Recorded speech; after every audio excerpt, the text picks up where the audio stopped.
really interesting show, and I hope you'll find it so.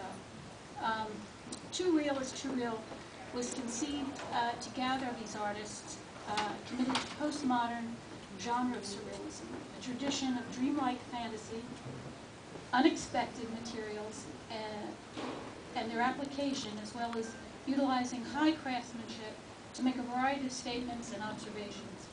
Surrealism today employs humor, surprise, irreverence, and shock, only to bring us to a place of deeper understanding and reverence for the world around us and our species. Surrealism shows us ourselves at our worst and at our best, rather than permitting a complacent inattention to the human condition by way of having us stare off into the distant horizon that creates a sort of visual elevator music hum. Artists working within a surreal mode beat on a drum very loudly. Their art depicts us at our best in a way that surprises and almost jolts our sensual social awareness. They give us a glimpse of realities that exist beyond the surface of our own physical existence and propose a psychosocial consciousness at play, and through humor, surprise, and irreverence, we see a side of our nature that is as complex and as outrageous as life itself. The works on view here are by emerging and established artists from New Jersey, Pennsylvania, and Delaware. They answered our call to artists sent out months ago.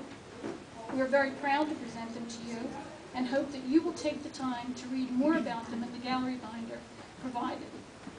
As the juror, my task was to select the works to exhibit from over 100, as well as the award winners in this exhibition, although I believe I am the big winner here because I had the prized experience of spending time with all of this work.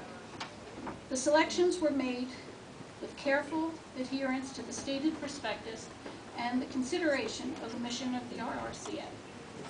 I would like to first offer kudos to Carolyn Kroll and her staff for installing such an inviting arrangement of works in the space. Then I must honor each and every artist with a brief introduction. Reed Barnett of Cologne, New Jersey, is a reclusive, inclusive artist, as she says, who works quietly in her studio on a daily basis, using a variety of materials and objects to create unique pieces, always stretching her abilities and concepts. Kevin Quigley of Newport graces these walls with allegorical fantasies of iconic characters throughout. Jenny Blue of Bridgeton harkens to the Magritte vision of landscape arrangement. Julia Blum from Philadelphia quotes her Ghanaian mentor. Human beings are the only species who draw a line over which they fall. We did not draw any lines in our selections.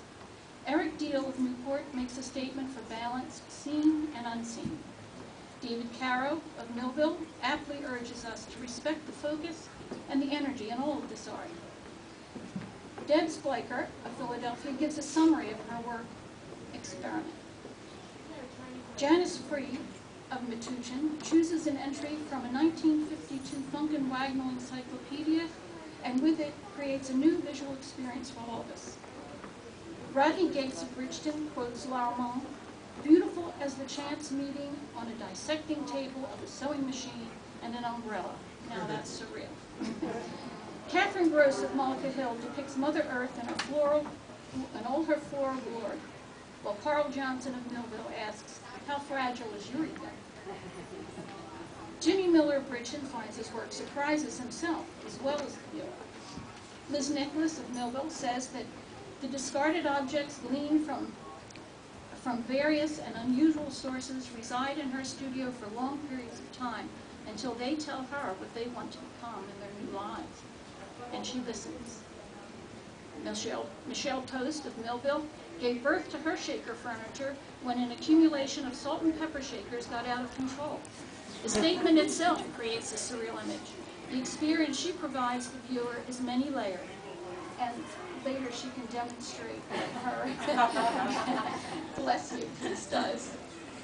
Wayne Russell of Estelle Manor surprises the viewer, evoking delight and emotion. Anthony Santarella from Teaneck strives to illuminate the mortal world from inside. Herbert Simon is from Shavertown, Pennsylvania. He subverts functionality of dysfunctional ready-mades, thrusting them into the realms of fine art. Eric Toscano from Marlton challenges the value of traditional ideas by using found objects and altering and obscuring their original manufactured purpose.